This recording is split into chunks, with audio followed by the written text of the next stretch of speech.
You set foot on foreign soil. Only this land isn't ruled by any country or government. In this land we celebrate music. In this land we celebrate games. In this land we celebrate those who compose video game music. Welcome to the VG Embassy.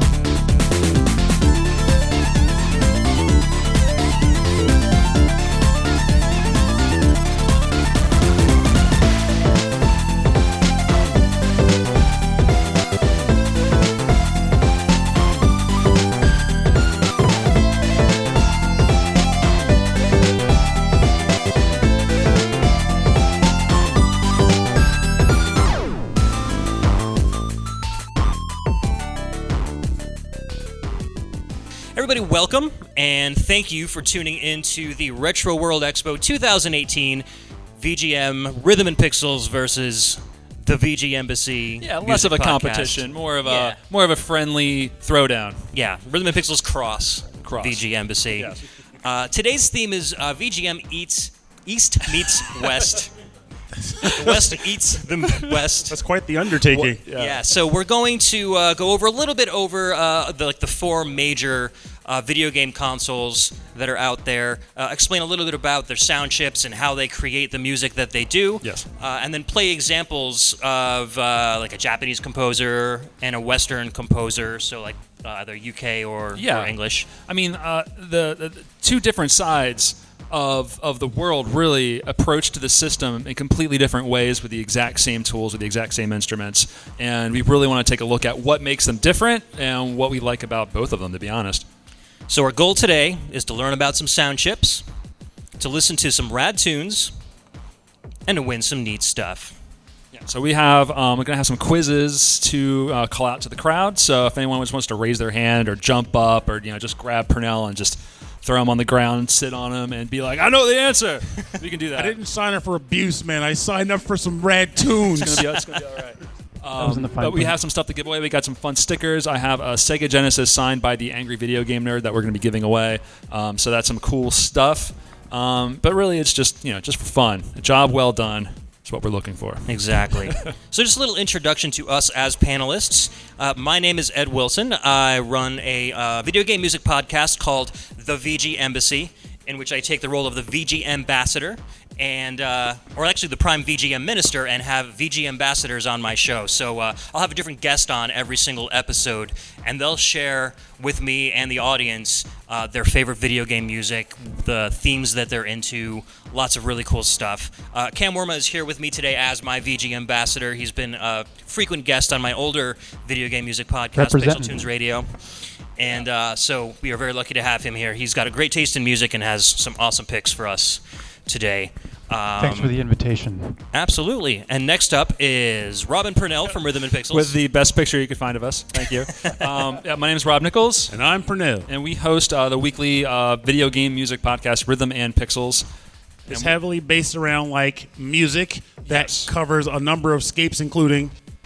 Number of what? Scapes, like the past, Scapes. the present. Yes. Sometimes the future, if we get that level of clairvoyance. And for the most part, it's just listening to good jams, talking up, just gaming experience, gaming technology in regards to the music. And every once in a while, we get some pretty quality guests on to kind of have some conversations. We've had some wonderful guests like the artist Too Mello, who recently worked on Celeste. We've had Amanda Lepre from the Descendants of Erdrick. We've had the lead singer from the Megas. So if you tune in, there's a lot of good different perspectives on the music and on the games. And also just a good time. Good times. Sometimes you might even hear me on that show. Yes. You're okay. I try. I do my best. So, what is a sound chip? And according to Wikipedia, What is a sound chip, Dad? It's an integrated circuit, i.e. a chip designed to produce sound. It might do this through digital, analog, or mixed-mode electronics. Sound chips normally contain things like oscillators, envelope controllers, samplers, filters, and amplifiers. And during the late 20th century, sound chips were widely used in arcade game system boards, video game consoles, home computers, and PC sound cards. Now, we're not going to get into all the really complicated stuff like the filters and the amplifiers and stuff. Basically, what we're going to do is kind of give you a brief overview of all the sound channels that are included, because those are what's kind of really important to the listeners. Right. Yeah. We could do like a whole hour, 2 hours just on FM synthesis, but we're just going to focus on the composers and what they're able to do with the instruments. Exactly. So, do you want to take the NES sound chip? Yeah. Let's start off with the NES sound chip. We have 5 sound channels coming out of this chip. Primarily, you got 2 pulse waves, 2 square waves that have duty cycles. I said duty, and that can change the shape of that sound to an extent. You have a triangle wave because this is an 8-bit sound chip. You can't do a full sine wave. So a triangle wave is about as close as you're going to get to a bass sound. We also have a noise channel, which is just random white noise used for percussive elements, used for sound effects.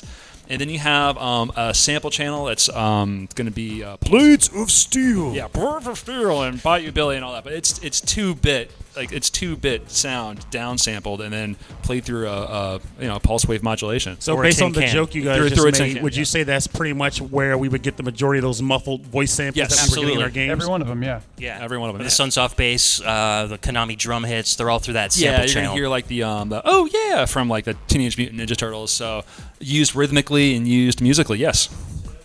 Yeah, exactly. Absolutely. That's pulse code modulation. Same thing.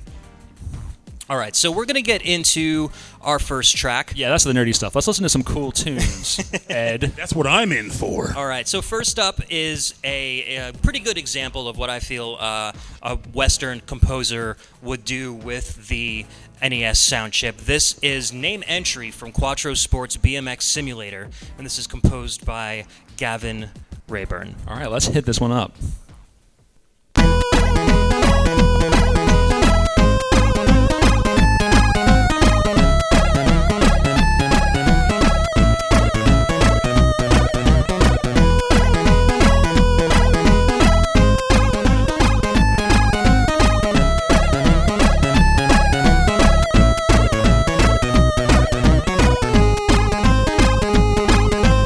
So you hear those little arpeggios. That's very indicative of a Western composer that came a lot from like Spectrum, the ZX Spectrum, Yes. Commodore 64. They would use that technique to kind of make a little bit of a chord when they didn't have enough sound channels to work with.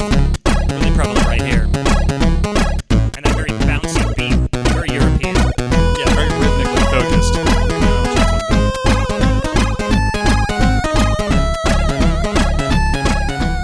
So right. Cam, what do you think of this one? I think another thing that's sort of indicative of the Western composers is that deeper bass. A lot of times with the Western composers, they try to simulate the bass instruments, like like a bass guitar or like even like a deep brass or something like that. They make it a really deep kind of low end. Whereas with the Eastern, we'll get there, but they go kind of all over the place with the bass lines. It's something I really noticed. Yeah, exactly. All right, want to move on to Japanese? Yeah, so this is a good example of a Western composer on the NES sound chip. Now we're going on to some. We're going all Konami up in here, right? This is Roller Games Zone 3 Automobile Processing. And do we know the composer on this one? Yes, sir. Ed. As soon as I get there. Ed didn't compose this. What are you talking about? So this is Stage Theme 3, composed by Atsushi Fujio. Thank you.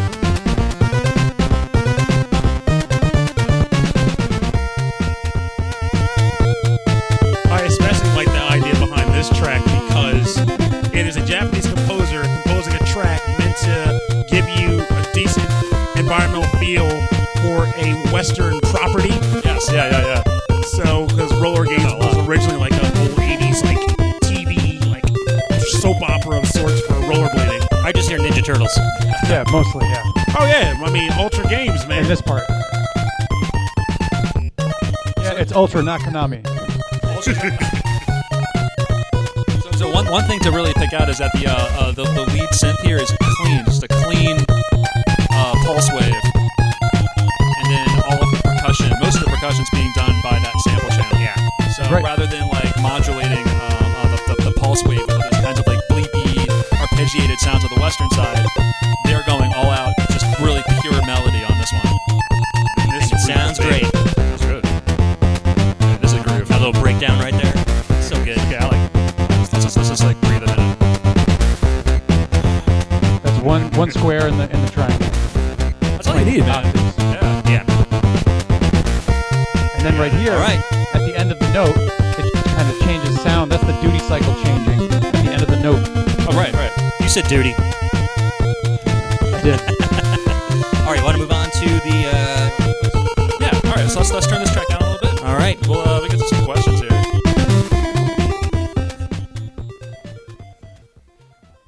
All right, so the first question, and then we'll get the first show of hands here. What other home consoles and computer systems use similar audio processing units, sound generators, similar to the NES? So I'm looking for 2 others similar to this one. Like a wavetable chip. Yeah. PC Engine. That was wavetable synthesis. Can I get one more? I'm going to refer to... That was an FM chip, so FM not synthesis. the same. Looking for one more. Yes, you in the yellow. Yes, There the you go. Sega Master System. Thank you, sir. Nice. Can you give me one more? You win a sticker, yes. We're looking for stuff like the Commodore 64. It has like extra pulse waves and stuff like that. Yeah. So anyone that has answered correctly, so you 2 guys can come up and... You want to come up down? Yeah. You Rob's may as going to well. go hand out your stickers. Go on down. You may as well throw the Game Gear in there too. Same chip, right? Game Gear and the Sega Master System both use the same sound chip. You are correct, sir. Don't trip on your way back up. Oh, that would not be good. All right, so next up is the YM2612, the infamous FM chip found in the Sega Genesis, Sega Master System. This had 6 FM voices, so that's twice as many as the 3 sound channels that you would find in the NES. And 4 operators per channel. An operator is basically how you can manipulate those different FM frequencies on those channels, which basically makes the instruments on an FM chip. It includes stereo output, which obviously the NES did not have, and 1 digital audio channel for playing sampled audio, which I guess depending on how it was used could be better or worse than the NES. Sometimes it sounds pretty crappy. Definitely. This was not designed like the Super Nintendo or even in the Amiga to be just strictly sample playback. This was pure, just FM synthesis coming out of the system. Right, so which is why you'd get like "Let's Kick Shell" and all those really bad samples you'd find. But you know what? They went the for Sega it. So I think we're going to have some good examples of that with the Western composers. Yes. And so speaking of the Sega Master System, the FM chip was accompanied by what's commonly known nowadays as the Sega PSG, the Texas Instruments SN76489, which is a 3-channel PSG chip, 3 square waves, and 1 noise channel. So the Master System, as you might know, was backward compatible with Sega Master System games. That Sega PSG chip was included in the Genesis for backward compatibility, but developers could also use it in conjunction with the FM chip. So they got 3 extra PSG channels along with all that FM stuff. And Yeah, you can lots of imagine composers like would use that. Sonic the Hedgehog. We have like arpeggiations and pads going in the background using the PSG, but then all of the melodies and all the percussion getting hit with the FM synth chip. And the combination of the 2 sounds super cool. Exactly.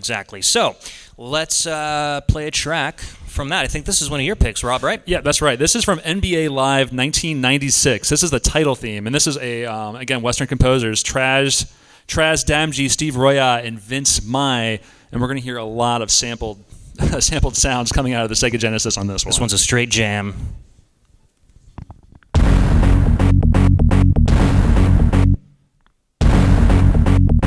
So electronic arts on the Sega Genesis, a lot of they took a lot of British talent, brought them over to the States. Sounds like something you might hear at the after party tonight. Yeah, I hope so. I forgot my glow sticks. I was going to do a little... Pernell was going to do the head spin. I still don't know what you're going to tell. Every time you mentioned headspin, I think The Exorcist, and my neck wasn't built for that. So You got any pea soup on you? I could guess so. So we'll be appearing soon if I have to do this headspin bit. So this is mainly using that FM chip for the bass, right? Yes, absolutely. Yeah, because this is an FM. Like this chip was designed for like Yamaha DX keyboards. You're going to get pure low pure tones. And then all that sampled percussion. Yeah. That bass is like right out of like 80s pop. That bass sound is very. Absolutely. That's what I think of when I think of FM. Yeah, I think of like Paula Abdul. Yeah. MC Scat Cat. Gotta bring up my boyfriend MC Scat Cat up to this. But yeah, really rhythmically focused. Back in the time when sports games would actually have music playing. Yeah, it makes me regret that they kind of turned away from that and went more towards licensed tracks because I wasn't much of a sports game guy, but when I was exposed to them regularly, these were the jams that made me at least feel okay with my friends playing them. Yeah. Exactly. All right, so let's move on to our Japanese selection. Rob, this is also Yes, these are the jams you've yours. been looking for. This is Glay Lancer for the Sega Genesis, Stage 6, The Twin Sunset by Masanori Hikichi, Noriyuki Iwadare, Yoshiaki Kubatara, and Isayo Mitsuguchi. They all work together, maybe separately, maybe combined on these tracks. They are fantastic. Advanced Buster Hawk Glay Lancer, or Gray Lancer.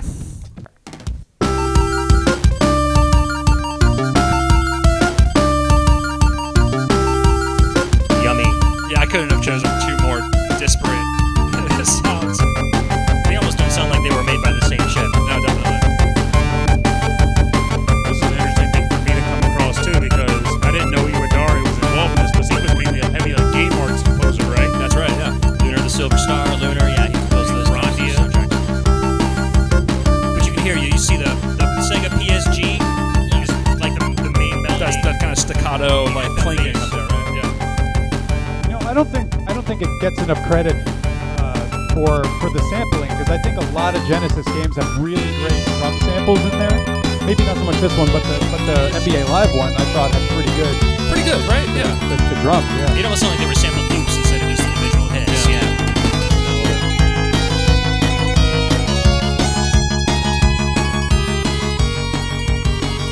All right, so definitely, again, heavily focused on melody and not so much on rhythm on this one, although definitely rhythmic.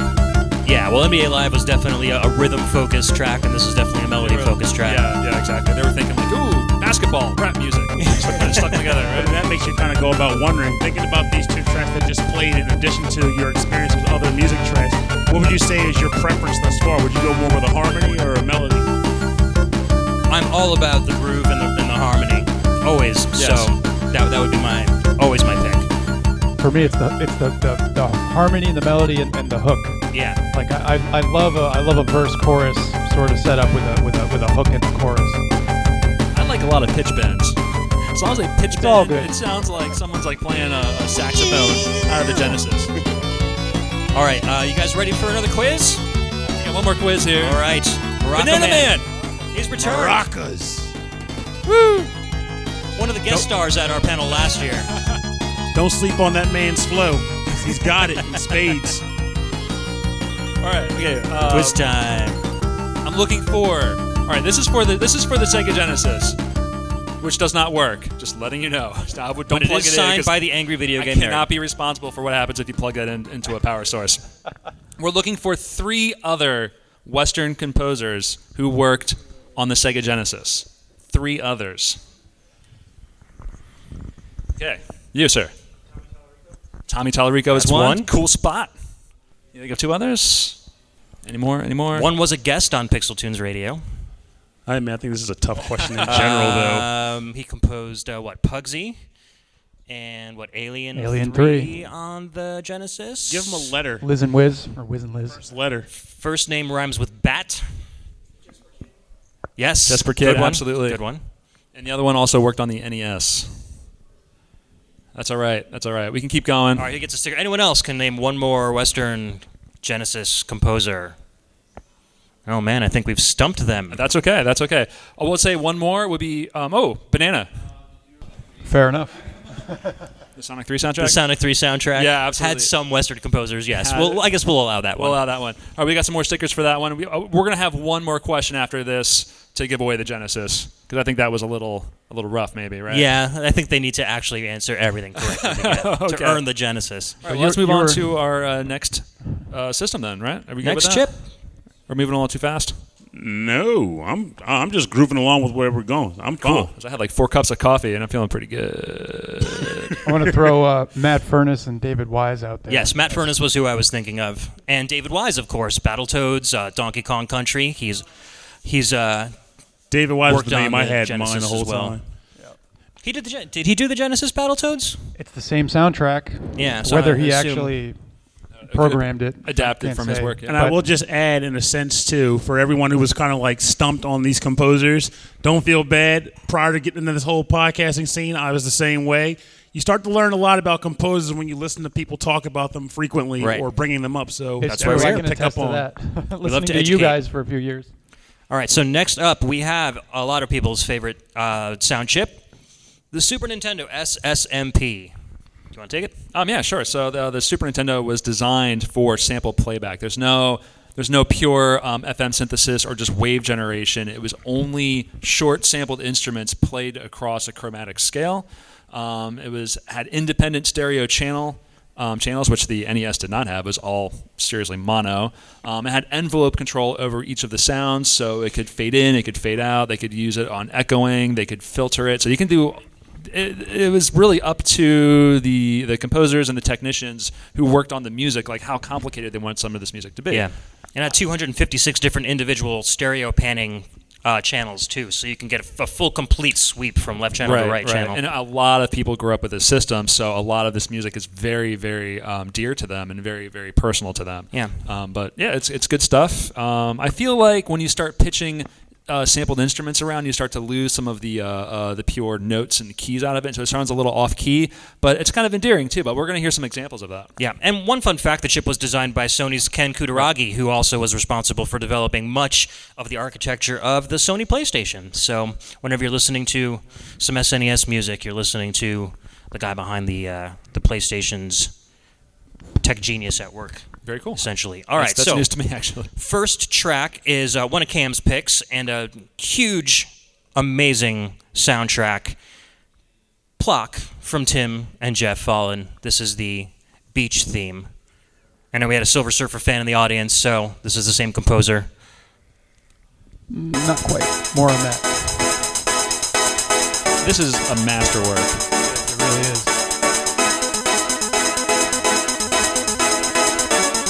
Oh, yeah.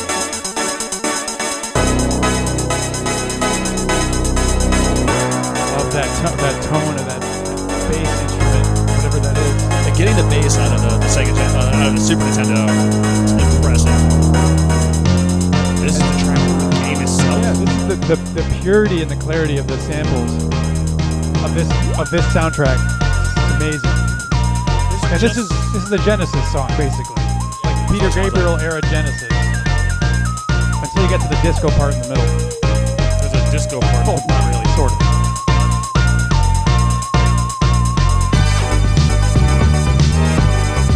Hard to believe it's the same sound chip that brought you Super Mario World. And then you get the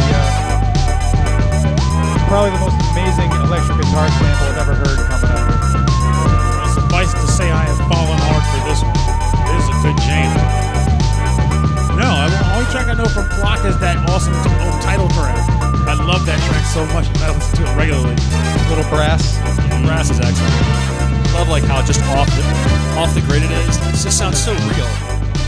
It's like I don't want this to sound like a game. I want it to sound like a band. Yeah, exactly. I feel like it definitely captures the atmosphere that it's trying to convey game-wise too. Just from listening to it. Dig the guitar. Here it goes. Oh! Oh yeah. Are you listen to all kidding of me? this, too. That's the best. So good.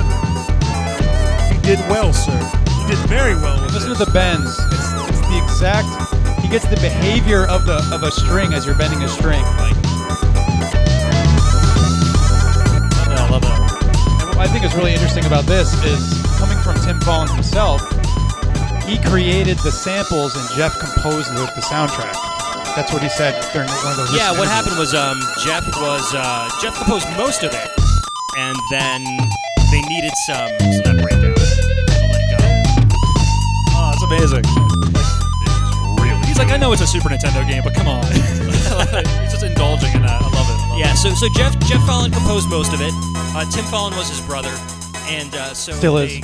Jeff moved on to other projects, and they needed some more music for the game because they expanded some levels. And so Tim came in and wrote a few of the other tracks for it. And I think this was an actual Tim Fallon track, if I'm not mistaken. Would you say this is even the best track in the game? It's His all, whole soundtrack. the whole soundtrack is There's a lot of stellar. But yeah, this, there's a lot of lot of variety on it. Right, now we're going on to, I think, one of my favorites on the Super Nintendo here. Yeah, this is a nice little groovy jam. This is Natural Cavern from Brainlord, also picked by Cam, from Masano Akahori. Let's give her a listen. You're going to hear a very different tone from this one. That's not it. I'm cool with listening to it again. Let's just keep going. Back to the beach. Much more video gamey. That's slap bass. It's still a video game, but what makes it video gamey? I don't know. I'm actually getting to that point where I'm starting to feel like the Western I think composers are more about groove. Yeah, as far as Japanese composers go, there's a lot of focus on like non-standard time signatures. The slap bass definitely either between both the Genesis and the Super Nintendo in the 60-bit era, the slap bass was huge and not so big in popular music. So I think a lot of kids at the time in Japan were picking up the slap bass as part of like their school programs, right? I don't know. After school slap bass club. Yeah. The slap bass gang. I also love the drums, the play on the hats and the snare. Yeah. If I'm not mistaken, you're the person who got pretty much this entire panel into the concept of this entire OST. I believe so, yeah.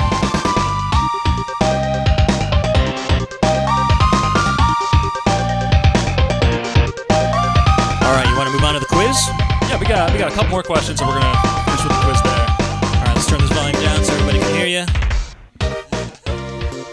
All right, we're gonna go back to the NES. Can someone tell me the 5 sound channels of the Nintendo audio processing unit? Hope the you were 5 different sound listening. channels. I saw the guy in the blue. Man in blue. Wow, that's very specific. That's correct. That's correct. Thank you. And a microphone. And a microphone. 2 square channels and a microphone. Very good. Yeah, that is exactly what we were looking for. Thank you so much. You win the Sega Genesis. So thank you. Nice. Give him a hand. Very nice job. All right, thank you so much. All right, so we're going to move on to our last one, right? Yeah, we're gonna move on to our last system. We might have some. My favorite on the panel, by the way. Just point that out. Yeah, absolutely. That's right. Pernell grew up with the TurboGrafx 16/PC Engine, if you're nasty. So I'll take this one, I guess. Absolutely. So the sound chip was also the main processor of the system. It's called the HUC6280 chip, and it had 6 PSG sound channels, and most of them were programmable by the composer, so they can kind of make it sound any way they want: triangle wave, square wave, sawtooth. Yeah, it was selectable per a few of those channels, right? Right. So the first 2 channels had waveform playback and frequency modulation. The second 2 channels were only for waveform playback, and then channels 4 and 5, the last 2 channels, can do white noise or waveform playback, and they can combine these channels in different ways. They can combine 2 channels to get sample playback. The frequency modulation would allow the composer to dynamically change the sound. We could have one channel modify the other channel. Right. It was It sounds like an NES sound chip on steroids, basically, because you're using that PSG stuff. But it's then it's really unique to itself. Yeah, honestly, yeah, it's very discernible as a specific chip. So I picked. The thing about the TurboGrafx 16 and PC Engine is that it was mainly a Japanese system. It sold like hotcakes in Japan, but sold very poorly in Western countries. So we didn't get a lot of Western-developed games for the TurboGrafx. And so there's only a couple of games out there that had Western composers, so I was kind of limited as to what I could choose from. So I found this really cool theme called Mission Briefing from the game Falcon, composed by Paul Mogg, one of the only Western-developed games out there. I was really impressed he found one, to be honest. Yeah, it was this one, and I think there was Impossible, which was composed by Barry Leach, but it was basically a conversion of his Commodore 64 theme. So I didn't really want to count it. This is at least an original composition for the TurboGrafx. So not even adapted from any other system. And as far as I know, correct. Interesting. Yeah. So let's take a listen to Mission Briefing from Falcon. Pretty simple tune.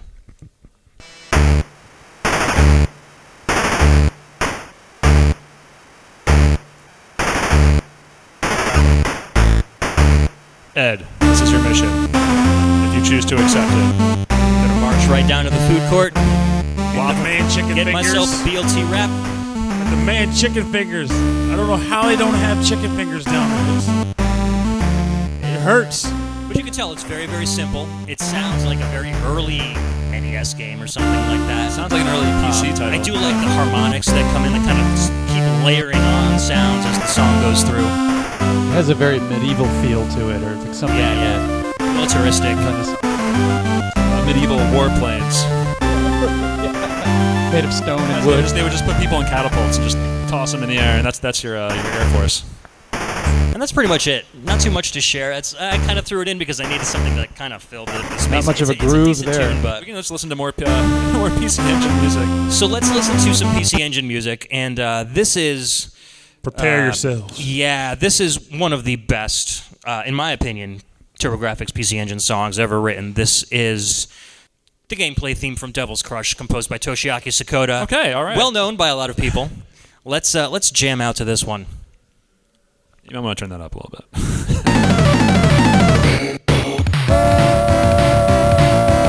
Can't even tell they're the same chip compared to... This is the kind of sound that had me grooving out the TurboGrafx games for years. Past and present, technically. I think I saw this game selling in the dealer's room, too. $80. Exhibit hall. $80 complete box downstairs, you can get this game. I feel like I should like this track more than I do. I really just hate to be a contrarian, but I'm not just not. You're not feeling it. I like the composition. The sound really doesn't quite. Some of the channels are a little too loud. They're going for loud. That's what they want. It's demon pinball. I mean, you gotta have that. Like, I will say this is like the first, like this music and the aesthetic, the combination made video pinball playable for me. Like, I think this does a good job of bringing you into it. Like, it's composed extremely well. Right. And there's a lot of change-ups, Those right? programmable channels really lend a very large amount of texture to each of those synth channels. They don't need to worry about arcs or anything like that. You know, they can create a very rich sound all on its own. That shred, though, I mean, you gotta give it that. That's insane. Some of those solos are absolutely incredible. Yeah, and then we get into this Castlevania business. I mean, this is a demon situation, and a pinball demon. It's a demon pinball situation. Demon pinball machine. All right, do we have any more quiz questions? Or are you tapped out? I have one more quiz for the panel. For the panel. For the panel. Quiz question for the panel. Okay, I don't know. I can only find one answer to this. There could be multiple ones. Okay, what game had a Western composer on one 16-bit system, but had a Japanese composer on the adaptation of the other system? I got one. Yes. Alien 3. Alien 3. Steve Collette was the Super Nintendo, and then Matt Furness was Genesis. Oh, damn it.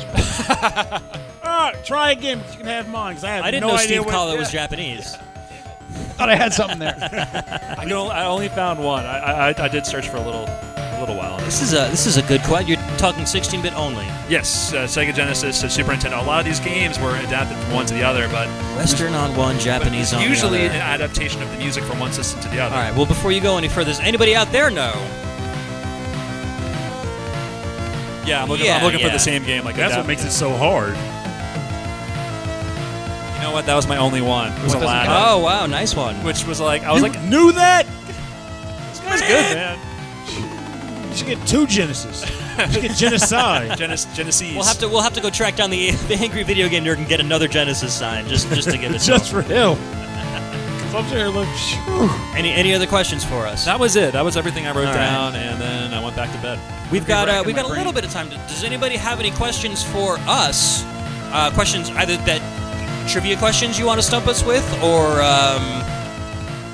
maybe Stump questions Ed with? questions you want answered, things you might be curious about the different sound chips from different systems. musically, gamey, it don't matter. Well, let's go with Ed. Well, what for you? What do you believe is your favorite sound? Like, I'm not saying what the best is. I'm saying what for you is the best. So when I grew up, I was a Nintendo kid. And Yeah. I was always under the impression that the Super Nintendo sound chip would blow away the Genesis sound chip, hands down, every single time. As I got older, I started doing the podcasts and started creating or converting soundtracks to MP3 off the computer. I came to recognize that a lot of these FM soundtracks, like Gleylancer that you just played, I really like them better than the Super Nintendo stuff. And it started to kind of snowball, and then the Sharp X68000, the PC-98, all these other Japanese computer systems that also used FM sound chips, I really kind of started fawning over too. Of all of them, I would say that the Genesis has my favorite sound chip of the 4 that we've just talked about, and that's probably only been within like the last 5 years or so that I've really come to appreciate it that much. That's good. What about you? So exposure to it has helped you Exactly. appreciate it more. Exactly. I love 80s and 90s cheesy pop music like to death. So for me, it's the Sega Genesis. And really anything with the FM chips in it. So like the PC-88, PC-98 stuff that I'm now discovering on these Japanese computer systems. I love the cheesy sound of it. Even if it's like done really well, but then like the sound isn't super great, it just makes me love it that much when more. FM chips try to recreate a brass horn, it just it's super cheesy. You're thinking like a Miami Sound Machine. Something. Yeah, exactly. What about you, Pernell? Well, it's a tough call, and I feel like I might be the outlier on this panel, but though I am a big fan of doing much with very little, I feel as though the TurboGrafx stepping into the PC Engine CD's hardware with Redbook Audio was a moment in gaming music that has yet to be replicated or even touched, because it's almost like someone said, hey, you were limited to this now, but you can just dump darn near whatever you want into these games. And people's like, wait, I could do all these things I could do now. I was getting rocking guitar harmonies on games that didn't even need it. You had stuff that just makes you feel powerful, like when you're playing the games. The way to which, like, I listen to them to this day. Like the Ease OST is a prime example of that, where the original versions on like the Sega Master System and the like were chippy. They were composed by Yuzo Koshiro back then, but then I can't remember the full name, but like Ryo Unimitsu or something like that. I can't remember his name. Unimitsu. It was nice. He did the compositions for the Turbo CD variants, and just the shift from like we did a lot with very little to we did a lot with a lot. It's like night and day. Both are equally able to be appreciated, but there's just something to be said about this majesty that's happening over here. I recommend wholeheartedly, if you've never even played Turbo CD stuff or never had exposure to it, go look for the music anyway, because you will appreciate it something fierce. Right. I have no doubt. Stuff like Lords of Thunder, if you're into rock or metal, Lords of Thunder is a fantastic CD. Mm-hmm. So Cameron, what's on your turntable? Well, 5 years ago I would have said NES hands down, and now I would still say NES with a better understanding, a broader understanding of it, because now I have a better sense of like the differences between East and West and the different composing styles and how the channels are used, and so now when I listen to that chip in particular, I hear all those things, and I hear how all the notes are being manipulated, and it makes me listen to it in a way that I hadn't before, and overall I just love that super chippy sound. Just sucks me in every time. For sure. All right, guys, so that about wraps up our panel. I've just got one more slide on here. This is all of our information as far as where you can find us on the web. I'll leave it up as we kind of wrap up. If you guys want to take a picture of it or whatever, find us. Do you guys want to talk a little bit about where you can be found? Yeah, so you can find us in Wilmington, Delaware. We're hanging out at the Moe's Santa Fe eating burritos. Actually, you were joking, but actually, I love me some Moe's. That You're rock hungry, and roll yeah. sauce is beast. Every Monday we release a podcast of video game music, and it's every week. And we pick a topic that we're both just used to explore this world of compositions. And it's a beautiful concept, because originally it was kind of started with like almost like a jokey concept of like, let's take this topic. But what ended up happening was we would end up with these topics that neither of us had any familiarity with, but then we'll just deep dive and come up with these tracks that we probably would have never picked otherwise, but deserve total attention. Right. So you're going to hear like really clear, crisp audio quality of the music, and then a little bit of the background on the composers and on all that other stuff too. So it's rhythmandpixels.com, and you can find us on everywhere where you can find podcast stuff. In addition to that, we'll occasionally kind of have like nice, awesome like game chatter as well. So Sure. It ends up being a matter of the technology and the sound, and also the experience that you get when you're experiencing the sound with the product it's composed for. It ends up making for a nice musical salad of game and gaming like music with a gaming garnish. I'll go with that. And it's just a quality time. We look forward to having you all take a listen and chat with us in the Facebook groups and stuff, and just have a nice commiseration of musical gaming talk. It's a big welcoming community. This whole everyone who's really enthusiastic about video game music. Everyone is involved. It's great. Absolutely. And of course, you can find the VG Embassy at thevgembassy.com. We also both have Facebook groups. So there's facebook.com/group/Rhythm and Pixels chat, and facebook.com/group/the VG Embassy. And you can join the communities there. They're very active communities. Video game composers hang out there. Fans of video game music, we hang out there. So you can talk about video games, share your favorite video games, YouTube links, or however you want to share your favorite video game music, and every month discuss it with people. Every month we play a new retro game, and we sort of like talk about it and like about our progress, and everyone gets in on the chat, and we have a good time. Yeah. And as far as VG Embassy goes, I release a show every other Friday, but they're longer shows, so you get like 2 hours every other week from me, and you'll get about an hour every week from you guys. And they are depending excellent. On the guest. They're so good. Well, thank you. And yeah, I They're have a both different. excellent. So it's me primarily, and then a different guest every single episode. So every show is a surprise. I'll go on deep dives for like one particular game, or sometimes I'll just have a guest on that's a composer and like their favorite style of music or their favorite genre of game and some music from that. So every episode's a little bit of a surprise. You can kind of pick and choose which themes appeal to you, or go through and listen to all of them. We have a lot of fun, and I think. I mean, I've been listening to Rhythm and Pixels since you guys started off, and it's a fantastic show. So definitely check these guys out. Here. Again, any questions before we wrap up? Do you think that the GEMS composition system used for the Genesis resulted in a lot of Western composers having like similar sounding music?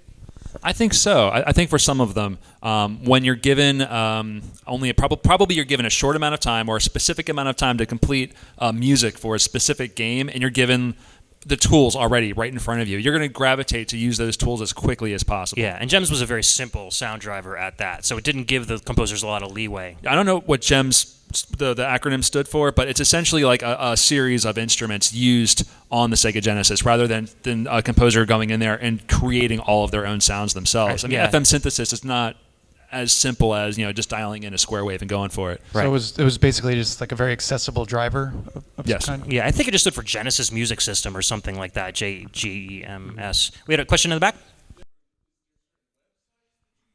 There are, yeah. So where do we go and look for these hidden gems? Like where do you go for, Ed? Well, for one, in talking about these Facebook groups, they've grown to be so active now that people are always sharing kind of gems that they've discovered with us, and we'll use a lot of those on the show. Cameron over here. YouTube is a great resource too. You can really type in like, best 100 Sega Genesis jams or hidden Sega Genesis jams, and you'll get playlists and playlists of really awesome music. There's a website that I go to. It's called the Josh W. Collection, and it's usually like if you type in like vgm.joshw.info, it's basically like a team of people who rip music from video games and just post them up on this like FTP style website. And literally every single game is available from almost every single chip-based system.